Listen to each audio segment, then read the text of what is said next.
नमस्कार, स्वागत है आपका राज्योत्सव 2025 के इस खास कार्यक्रम में। मैं हूं सनी गंगासागर आपके साथ में। छत्तीसगढ़ के 25 साल के इस वर्षगांठ पर 25वें महोत्सव पर आप सभी को हरी भूमि आईएनएस 24/7 की तरफ से हार्दिक शुभकामनाएं। साथ ही साथ मध्य प्रदेश के 70 साल के पूरे होने पर भी मध्य प्रदेश के भी हमारे तमाम दर्शकों को इस स्थापना दिवस की शुभकामनाएं। चलिए शुरू करते हैं खबरों का सिलसिला। शुरुआत करते हैं सबसे पहले छत्तीसगढ़ की खबर से। छत्तीसगढ़ की राजधानी नवा रायपुर में आज ऐतिहासिक पल के साक्षी तमाम लोग बने, क्योंकि आज खुद देश के प्रधानमंत्री नरेंद्र मोदी यहां पहुंचे और छत्तीसगढ़ स्थापना दिवस के मौके पर राजधानी रायपुर में पहुंचने पर उन्होंने कई कार्यक्रमों में जहां शिरकत की, तो वहीं एयरपोर्ट पर मुख्यमंत्री विष्णुदेव साय, दोनों उप मुख्यमंत्रियों ने उनका गर्मजोशी के साथ स्वागत किया। पीएम मोदी सीधे सत्य साई अस्पताल भी पहुंचे। यहां पर 2500 से भी ज्यादा बच्चों से उन्होंने बातचीत की। सत्य साई अस्पताल के बाद पीएम मोदी ने ब्रह्म कुमारी संस्थान के शांति शिखर ध्यान केंद्र का उद्घाटन किया। साथ ही नए विधानसभा भवन का लोकार्पण भी पीएम ने किया। हर आयु वर्ग में हम देख सकते हैं प्रधानमंत्री का एक जो अलग उत्साह है वो हमें नजर आता है। और ऐसे में खासतौर से ये वो बच्चे जो एक समय पर कहीं ना कहीं हृदय की बीमारी से जूझ चुके थे, उनका सफल इलाज हुआ और आज इन बच्चों को भी एक मौका मिला प्रधानमंत्री के साथ संवाद करने का। इन तस्वीरों में आप देख सकते हैं छत्तीसगढ़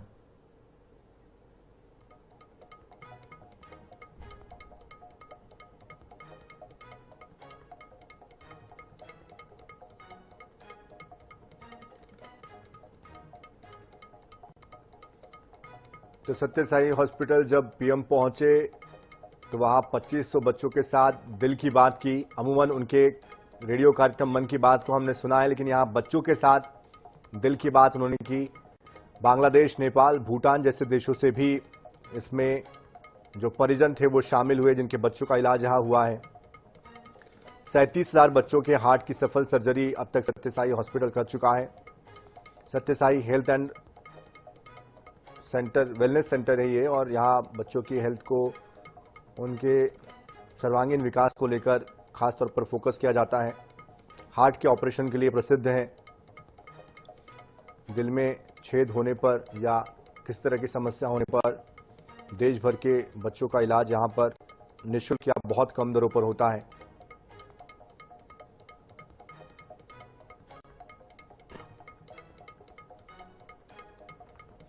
तो राज्योत्सव जब पीएम पहुंचे तो 14,300 करोड़ रुपए की सौगात दी।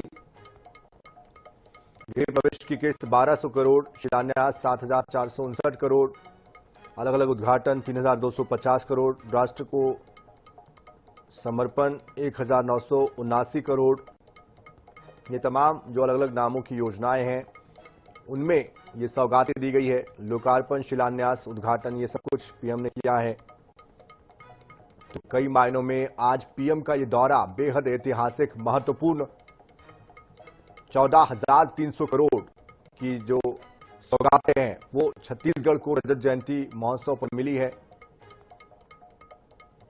तो आज लगातार पीएम 6 अलग अलग कार्यक्रमों में शामिल हुए। नवा रायपुर में पहुंचे, जहां पर उन्होंने नए विधानसभा भवन का लोकार्पण किया। और ये तस्वीरें आज पूरे दिन भर के कार्यक्रम के आपके सामने ही हैं। नए विधानसभा भवन में एक पेड़ भी लगाया। इस दौरान तमाम दिग्गज मौजूद रहे। राज्यपाल, विधानसभा अध्यक्ष, दोनों उप मुख्यमंत्री, नेता प्रतिपक्ष, और छत्तीसगढ़ की एकता दर्शाती हुई उनके ये तस्वीरें जो एक समान कपड़ों में हैं। साथ ही साथ विधानसभा का लोकार्पण जब किया अंदर से पीएम ने, उस दौरान की तस्वीरें। ये भव्य विधानसभा भवन लगभग 250 करोड़ की लागत से 3 साल में बनकर तैयार हुआ है। एक लंबे इंतजार के बाद ये भवन प्रदेशवासियों को सौंपा गया है आज उद्घाटन के बाद। वहीं पूर्व प्रधानमंत्री अटल बिहारी वाजपेयी की प्रतिमा का अनावरण पीएम ने किया। साल 2000 जब छत्तीसगढ़ मध्य प्रदेश से अलग हुआ, उस वक्त पूर्व प्रधानमंत्री अटल बिहारी वाजपेयी ने कहा था कि छत्तीसगढ़ के लिए मुझे 11 सीटें दीजिए लोकसभा की, मैं छत्तीसगढ़ बनाकर दूंगा। ठीक वैसे हुआ भी। साल 2000 में छत्तीसगढ़ का निर्माण हुआ, तो उनके सम्मान में उनकी प्रतिमा का यह अनावरण। साथ ही साथ मंच पर जब पीएम पहुंचे राज्योत्सव के उस दौरान जब उनका सम्मान किया गया, उस वक्त की तस्वीरें, तो पूरे दिन का जो कार्यक्रम था उसकी तस्वीरें आपके सामने इस वक्त। तो पीएम ने जहां कई सौगातें दी, तो वही छत्तीसगढ़ के 25 साल के इस पूरे सफर को भी याद किया कि कैसे छत्तीसगढ़ बनाया गया। और राज्योत्सव जब पीएम पहुंचे तो ओपन जिप्सी में जब यहां पर वो आए, तो बड़ी संख्या में, लाखों की संख्या में यहां पर छत्तीसगढ़ वासी, चूंकि पीएम की एक झलक पाने को, उनको सुनने के लिए मौजूद थे, उन सभी का अभिवादन कृतज्ञता के साथ स्वीकार किया। खचाखच भरे साइंस कॉलेज मैदान में प्रदेश भर के जो रहवासी है वो यहां पर पहुंचे थे और मौका भी बेहद खास, छत्तीसगढ़ का रजत जयंती उत्सव।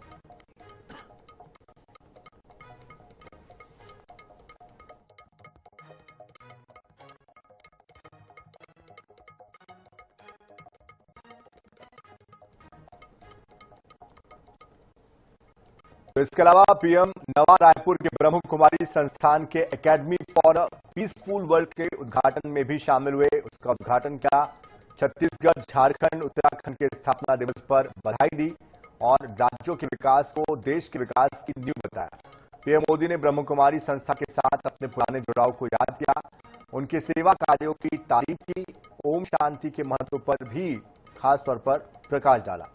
पीएम के साथ राज्यपाल रमेन डेका, मुख्यमंत्री विष्णुदेव साय इस दौरान मौजूद रहे।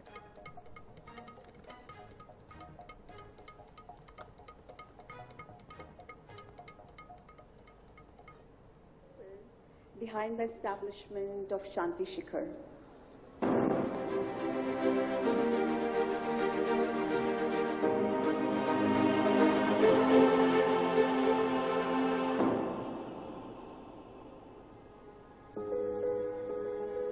हमें गर्व है हमारे देश के ऐसे नेतृत्व पर।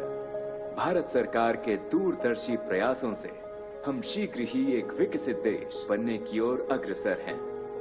जब प्रत्येक देशवासी अपनी विकृतियों के बंधन से ऊपर उठकर कर्तव्य बोध के साथ कर्तव्यनिष्ठ बनेगा, तभी हम प्राप्त हो रही ऊंचाइयों को बनाए रखने में सफल होंगे।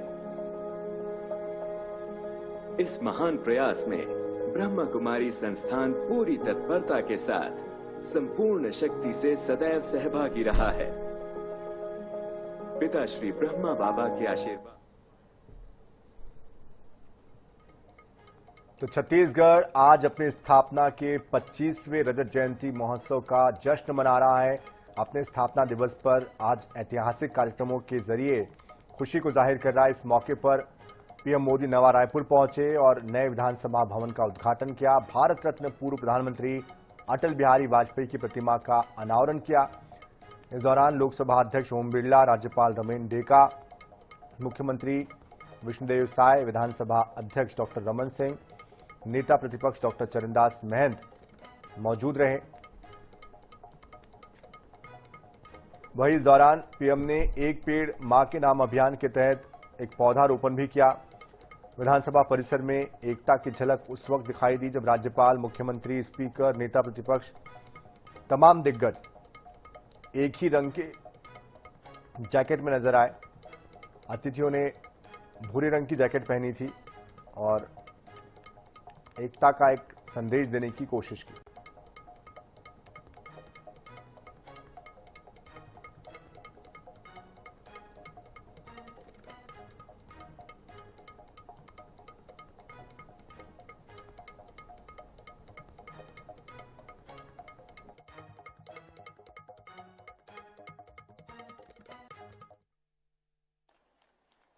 भारत आतंक के विनाश की प्रतिज्ञा करके आतंकियों की कमर तोड़ रहा है। भारत आज नक्सलवाद, माओवादी आतंक को भी समाप्त करने की तरफ बढ़ रहा है।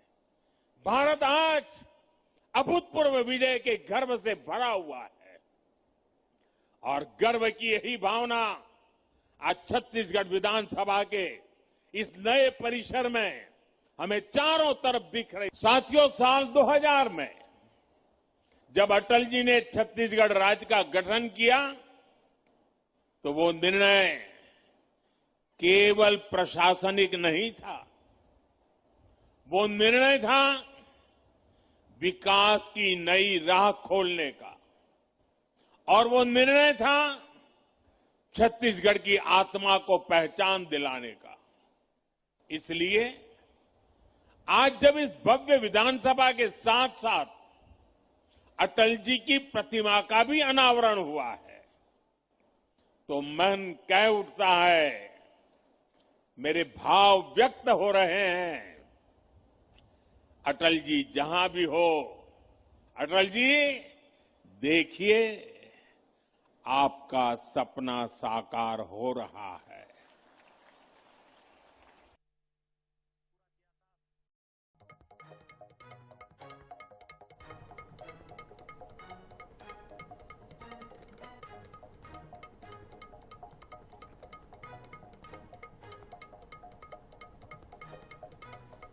तो देखिए, विधानसभा भवन में मुख्य रूप से 3 खंडों 3 ब्लॉक्स में बांटा गया है। ABC धान की बालियां दिखाई देती हैं जब ऊपर देखा जाता है सीलिंग पर, और बाकी जगहों पर भी छत्तीसगढ़ की संस्कृति, छत्तीसगढ़ की धरोहर विरासत को प्रदर्शित करने की कोशिश की गई है।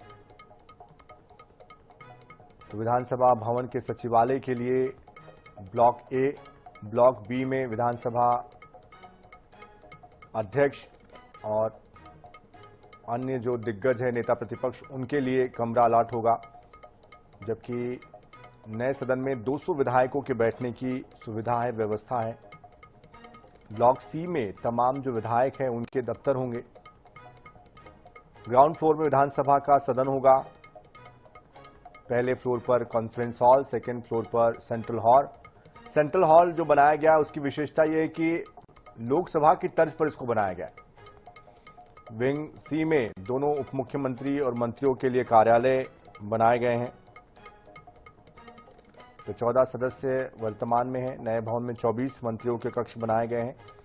तो भविष्य में जब परिसीमन होगा उसको मद्देनजर रखते हुए भी इस भवन का निर्माण किया गया है। विंग C में बैंक, ATM, पोस्ट ऑफिस, डाकघर और साथ साथ हॉस्पिटल, अन्य सुविधाएं जो है वो यहाँ पर दी गई है ताकि किसी को भी किस तरह की कोई दिक्कत समस्या ना हो, और जब भी जरूरत हो उस वक्त वहां पर उस सेवा का इस्तेमाल किया जा सके।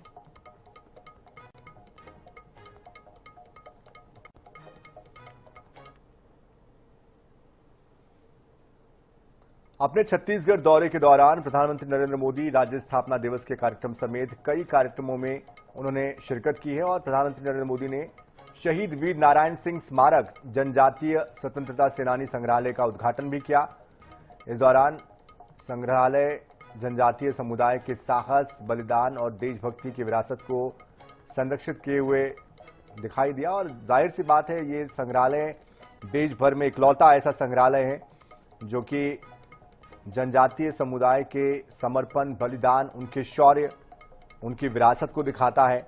और ये जो संग्रहालय है इसकी खास बात ये भी है कि डिजिटली भी इसको इस तरह से बनाया गया है कि QR कोड स्कैन करते ही जो पूरा इतिहास है वो ऑडियो फॉर्मेट में आप सुन सकते हैं, पढ़ भी सकते हैं, जिसमें अलग अलग भाषाओं में आप जान सकते हैं कि क्या इस पूरे प्रदर्शन का या चित्रण का क्या उसका महत्व है, किस समय किया गया। लगभग 16 ऐसी यहाँ पर झांकियां दिखाई गई है, या कह लीजिए कि 16 ऐसे चित्र हैं जो अलग अलग संघर्ष, उत्सव और अलग अलग वक्त के समय को दर्शाते हैं। इसमें 1857 की क्रांति भी है, गौड़ राजाओं के साथ संघर्ष, और तमाम जो अलग अलग समय में जो भी जनजातीय समुदाय ने अपनी भूमिका को निभाया है उसको दर्शाया गया है।